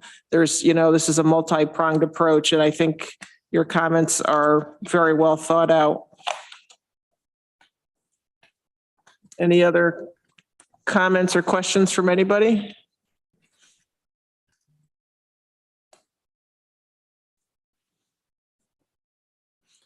I think it would, you mentioned before and another time, comments, from the committee. I think it would be, I personally don't think we have the expertise to do comments if people wanted to do them individually, but as a committee, I think it would be, and as from the legislature, I think it would be a real challenge to do. That's why I went with a resolution that you'll see in the packet, something more broad of just saying, okay, we support it, because I've also, talking with folks here on the Zoom with the case board and the planning department and other people in the community. They're getting a lot of push either way. They're getting pushed to make the plan better, things that they missed. They're also getting a ton of push now too, from the oil and gas industry to not do a plan like this and not push for this. So I thought we could, that's why I wanted to do something like, hey, we support you and please keep doing what you're doing. Anybody think differently than what I'm thinking for Randy or Greg? Obviously very complicated and a lot of work here. Thank you very much. And I agree, the way you laid it out was very, very good. It didn't make it too complicated for me, so I appreciate that. As I read, just generally talk about the plan itself, and the goal to electrify everything. That's a good goal, but it's not going to be something that happens too quick, right? I hope that we can figure out where all this electric power is going to come from. And I realize that's not part of here. I believe in nuclear power. I think that's the cleanest power, and so does a lot of people, the scientists do. Obviously, that's something you're going to put in this document. But I think it's oil and gas are going to be a necessity for decades more. So I just want to, that's my only concern with something like this. It's great to go to electrify everything, but it could get real expensive and maybe not available. So thanks. And I can't remember if it was in your comments for the planning department or the case board, or maybe both, but regarding acknowledging that we're going to need natural gas for industry for quite a few years.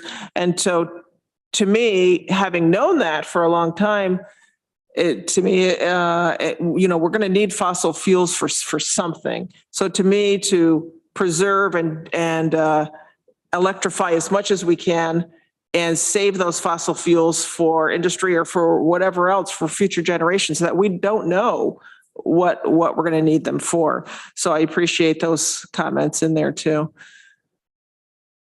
Anything else? So I totally support, your comments, and I really appreciate your department working on these. I know you spearheaded this, Terry, so thank you for doing this.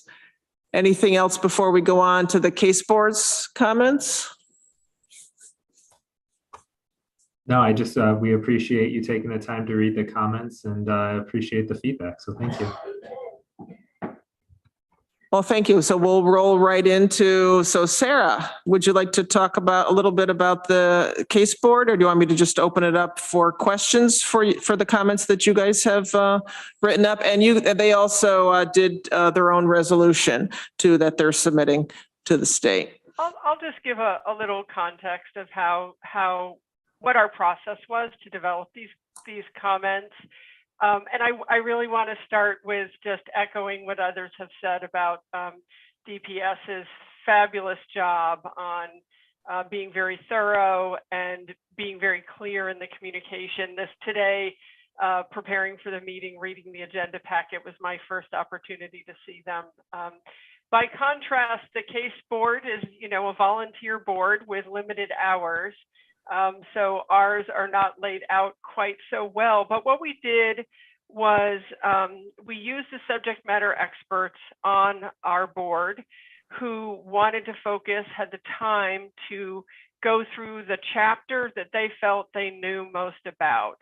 So we had 4 people who work in the building sector, either exclusively or their work touches a great deal on buildings and energy efficiency and matters related to that. So we had a robust group. I would say these comments represent maybe 20 hours of work, of people hours across our board. So we did some small group work. We used Google to draft and then comment on each other's efforts. But the buildings people really didn't feel that they could comment on the agriculture chapter, for instance.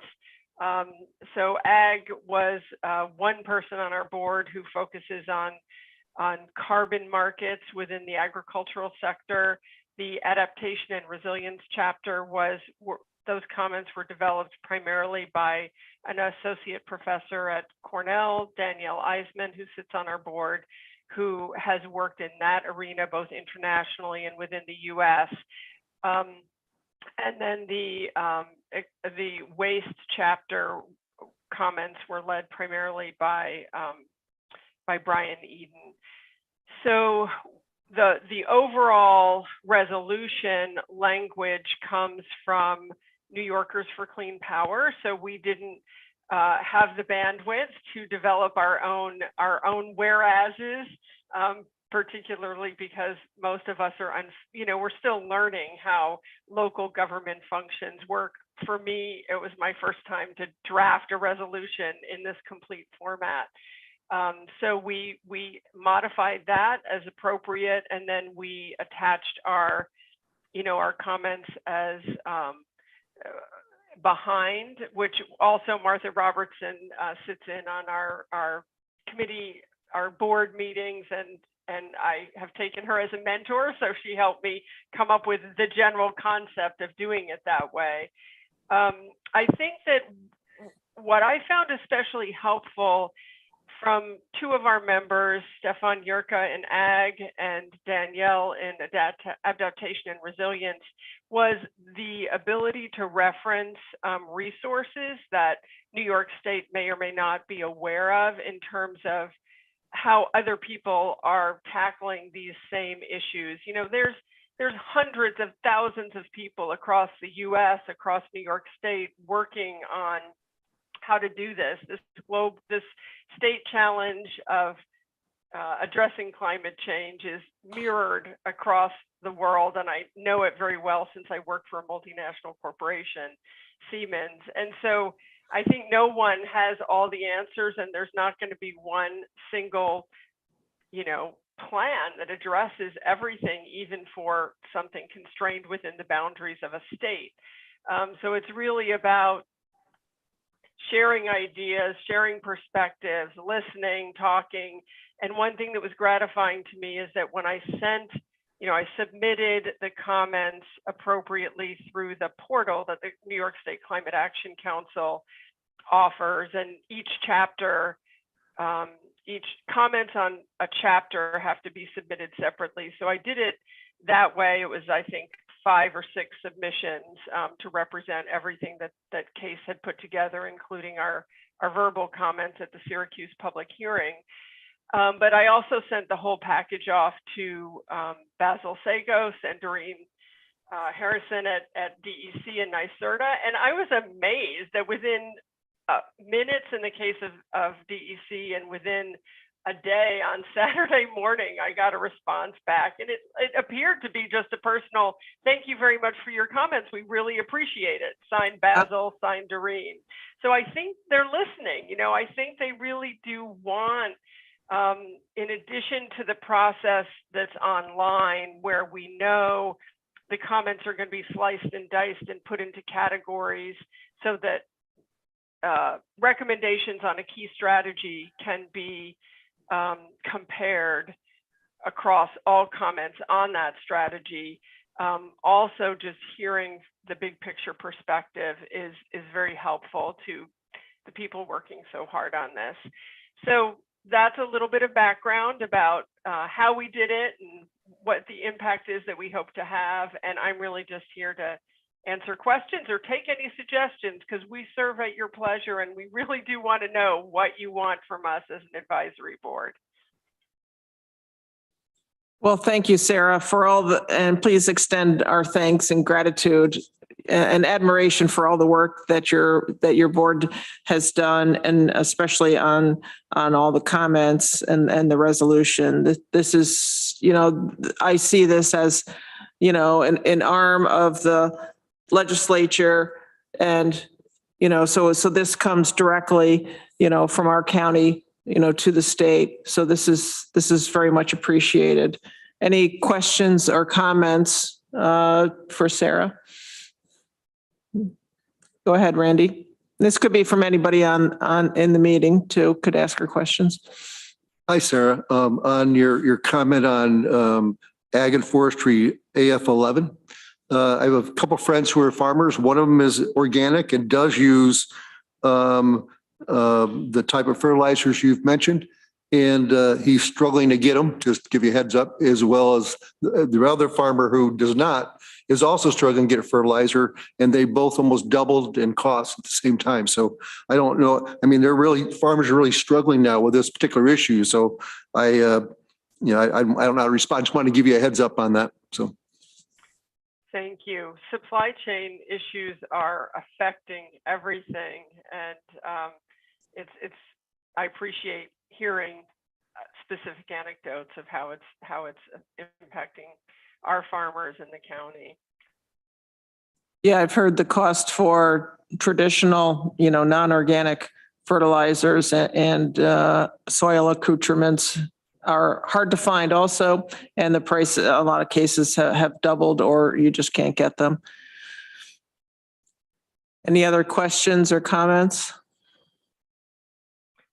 I'll just add that I think that the links that are provided in that comment speak to how else can farmers make money. Like, they should be compensated for the natural, I forget what it's called, but natural ecosystem services, the ecosystem services that they're providing through their practices. And I think that that's what the carbon finance link that's embedded into that comment speaks to.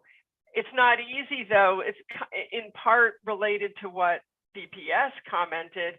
For people to access these grant programs, there has to be support. There have to be people paid to understand the ins and outs. It can be quite technical for using these state and federal programs, and then to help farmers who are busy trying to grow food, navigate those complexities and make it much, much easier for them.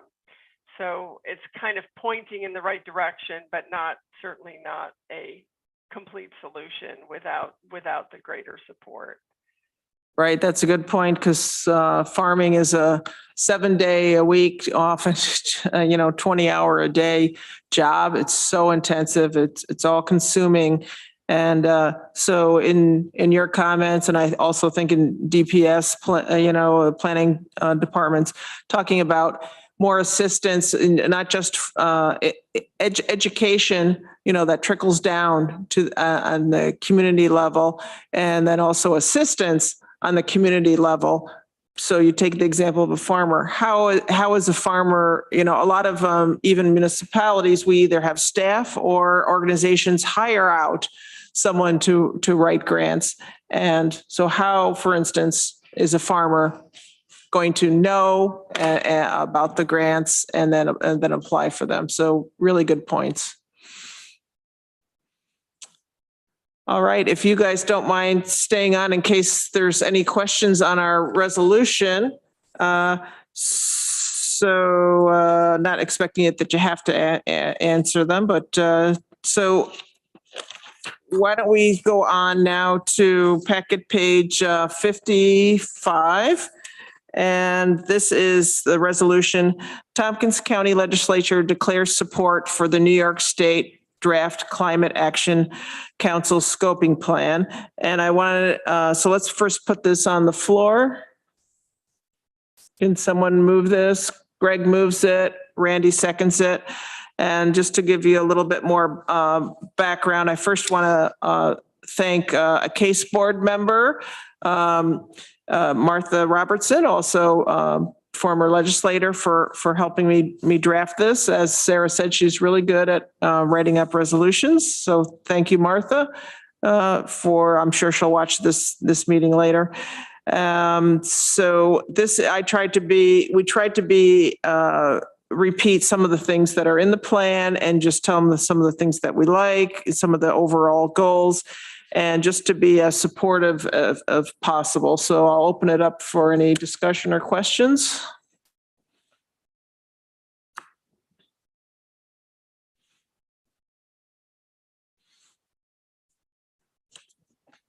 Anything, Randy or Greg or anybody else?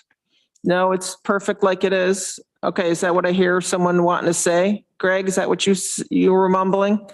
No, I'm just thinking. I'm thinking in my head. No, I think this is great. Yeah, I think this is fine. I can ask some of my question. I guess my question goes around essentially line 20 and 21. I have not, first page. Yeah, packet page Okay. 56. Sorry, I didn't realize The second page. Yeah. Okay. 56 and lines 20 and 21.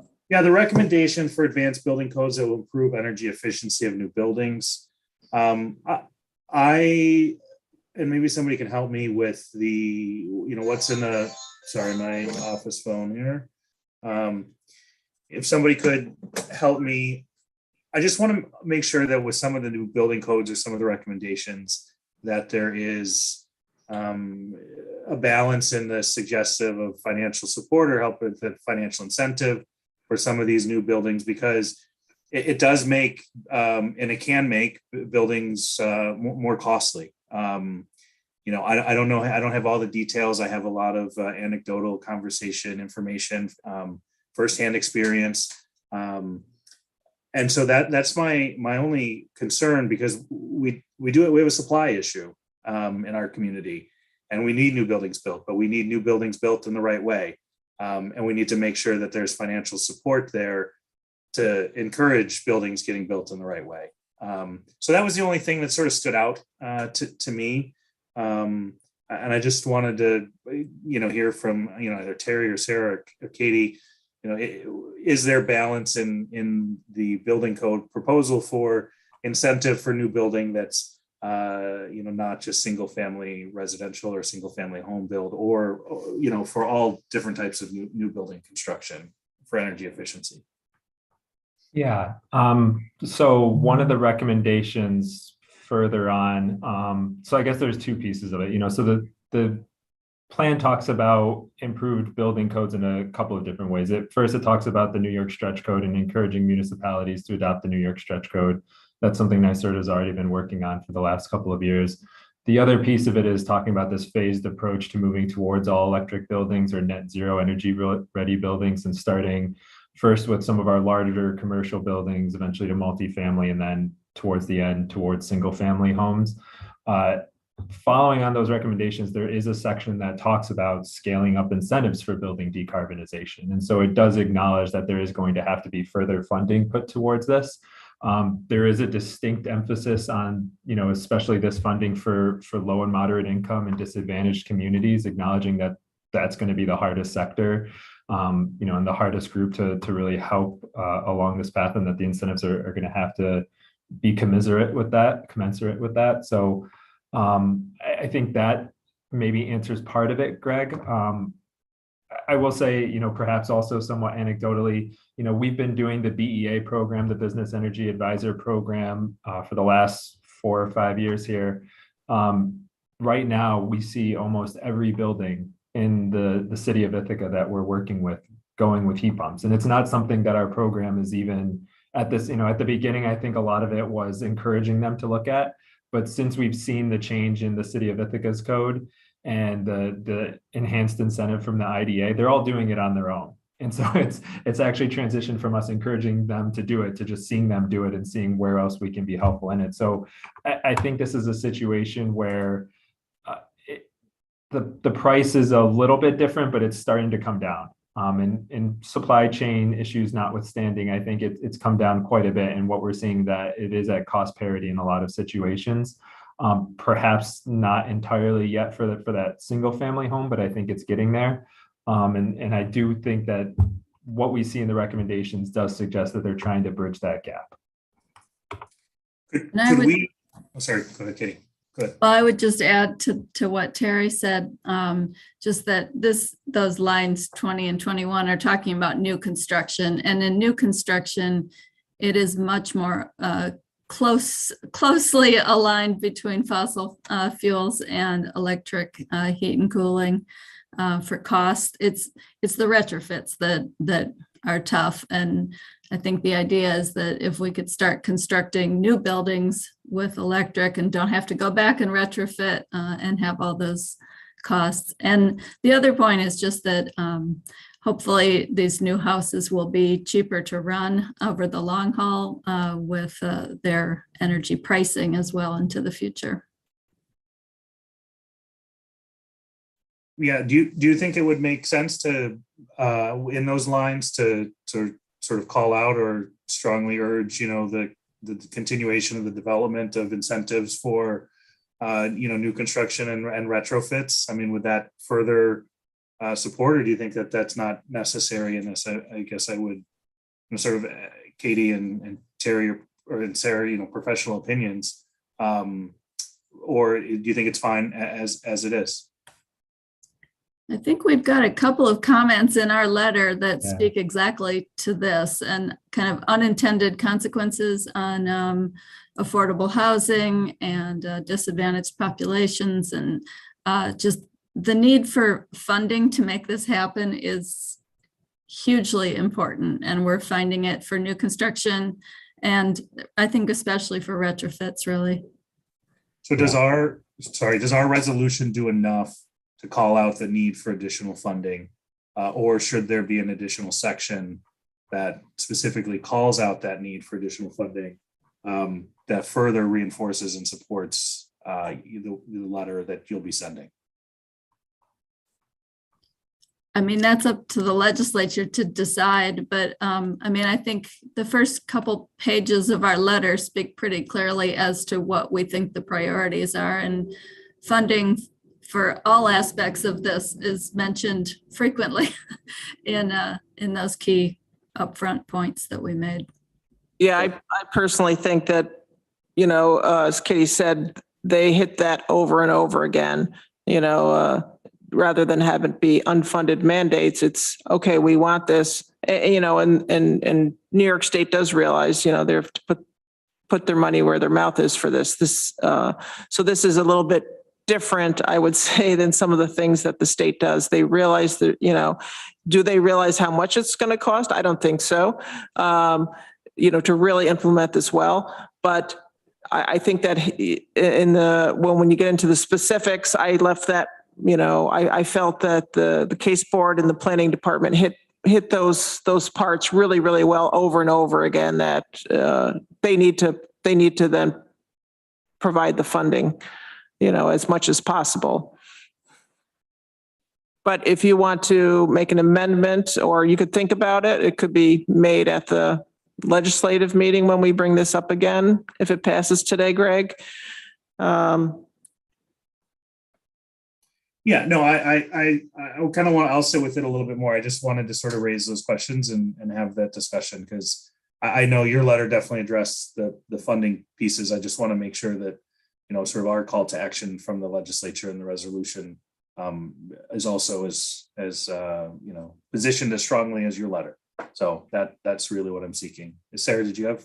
Well, I was just wondering if the legislature's resolution wants to make a resolved in support of the department's comments, with a emphasis on the need for funding, both direct funding and funding of support mechanisms that will allow our constituents, our residents, to take it, to access the funding. So, that might be a simple resolve to write that would just refer back to what the department has laid out in much more detail. Yeah, Sarah, that's you're much more eloquent with the words on that last one. I wish I was writing that down or recording it. And I would be open, or I have a desire to try to include some language like Sarah had just mentioned, and make sure that our staff's comments are also attached to our resolution and supported. That it's not just staff, but it's the sort of the full county legislature supporting our staff's work and expertise and knowledge with comments around funding. So I don't know if I could maybe invite Sarah to help maybe craft that as she just did, but I would be welcoming of that help. I'd be happy to take a minute now and, type something out and I guess email it over to Annie as a start at wordsmithing it. So just as an overall comment first, so I did to think about that, Greg, and so we certainly can talk about it now. So my thinking on that was, well, do we want to, if we're going to say we support part of it, or are we going to say we support all of their comments as a whole? Do we want to say that we support the case board's comments and support the resolution? So I just thought maybe that would make it more of a challenge to get this passed, this resolution through the legislature. But what do you guys think? I mean, I wanted, so that was my purpose in making something pretty clean that I thought everybody could pass, and hoping that we could pass it possibly unanimously, or at least with most people. I think there might be one or two, no matter how streamlined we'd made this. There's going to be, I'm afraid, one or two people that are going to vote against it. So, but what do you guys, what do you folks think? Randy, Greg, other folks? I'm Sorry, go ahead. I'm okay with the resolution that's here, with the comments that Greg mentioned about supporting the request for funds, but also adding in there something about retrofitting.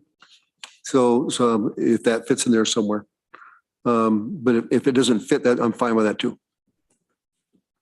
I'd like to add that one more resolved as Sarah's going to work on, that Greg mentioned. So it's not in support of the DPS comments. Would be it sounds like you want resolved that we urge the state to provide adequate financing for new energy efficient buildings and retrofitting existing buildings, something like that? Yes, yes. Randy, would you be in support of including the support of our planning department's comments? Absolutely. Yeah. And I think Katie has her hand up. Okay, Katie? I just wanted to mention as well that we didn't include any comments on waste or recycling because we understood that recycling and materials management were putting together their own comments. So that's the only other department that I know of that may be putting together comments that you might want to review and consider. But Terry, do you know if anybody else was doing that? We should mention that ITCTC also put together comments and submitted those, and we took some of them and incorporated them into our own as well. Obviously not a county department, but an affiliated party. So the Ithaca Transportation Council. Yeah, the Ithaca Tompkins County Transportation Council. Yeah. Yeah. I would personally, and if I may, I would lend towards showing support for our county department comments as we've sort of reviewed them and had discussion around them. I think what the work that the case board did is great. I think as we look sort of to what you talked about is, getting a resolution put together that's, both comprehensive, balanced and one that we hope will have success on the floor.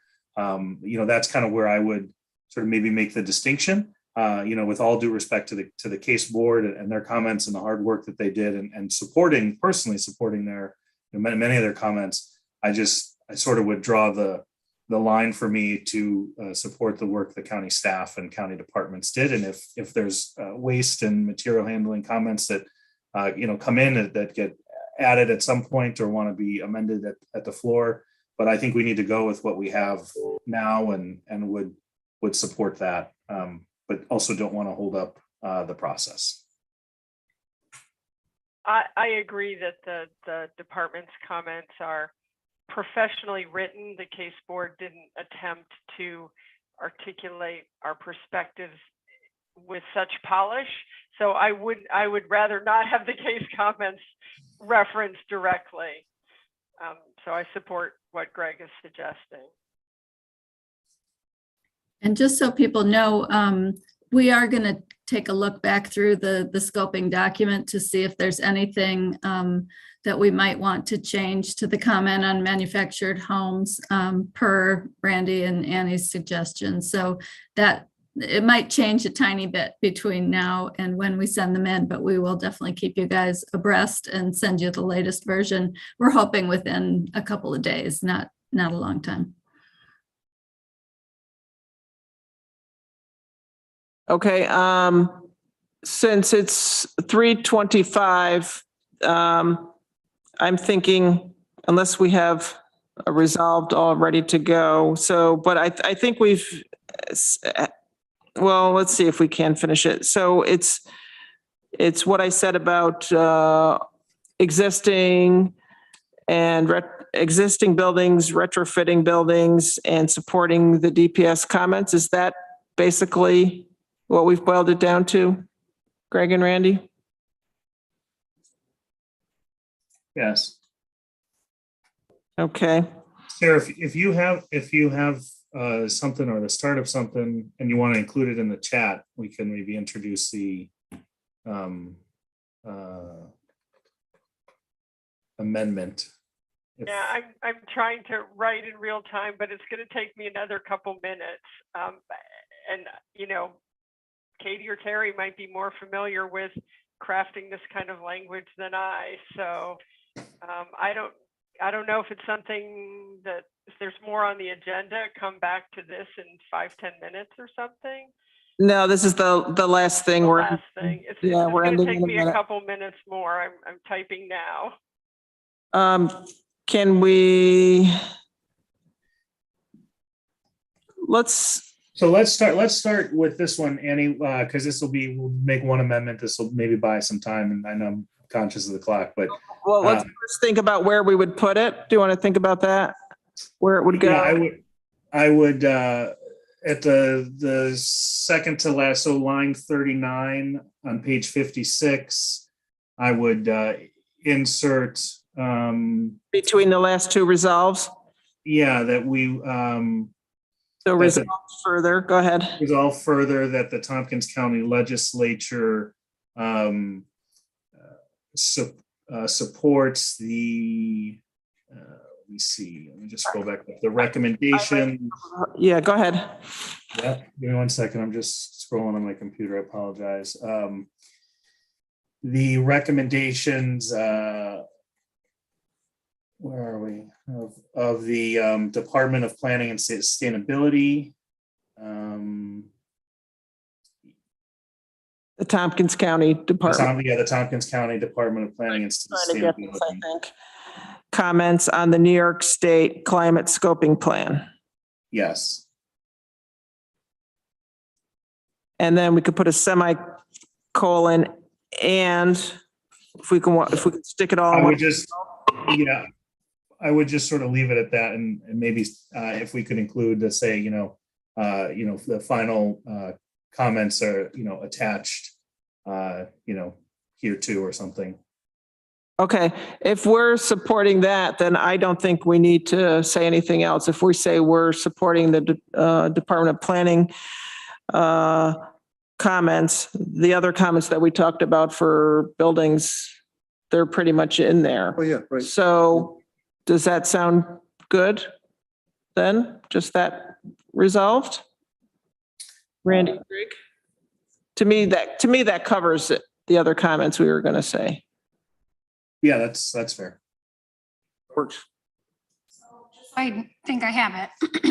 Randy's going to read it back. So it would say it would be between the final resolved and the one before that. Right. So it would say resolved further that the Tompkins County Legislature supports the comments provided by the Tompkins County Department of Planning and Sustainability on the New York State Climate Scoping Plan, and then the final resolved. Sounds good to me. Yeah, can we just make sure that the comments get attached to the resolution? Yes.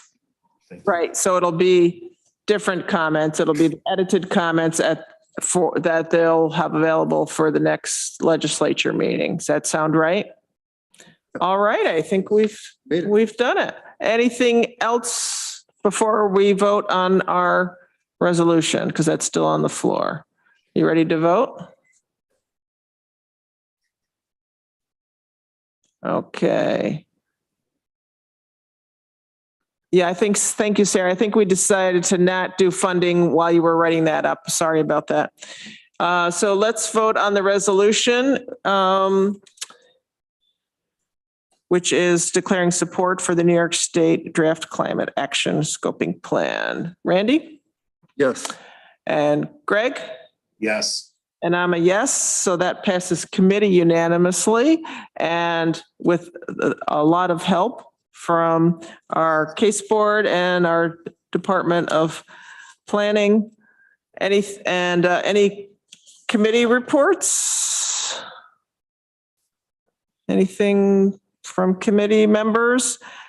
And there was an information item, a couple of information items in there, or actually just one information item, a small budget transfer from the Office of Employment and Training.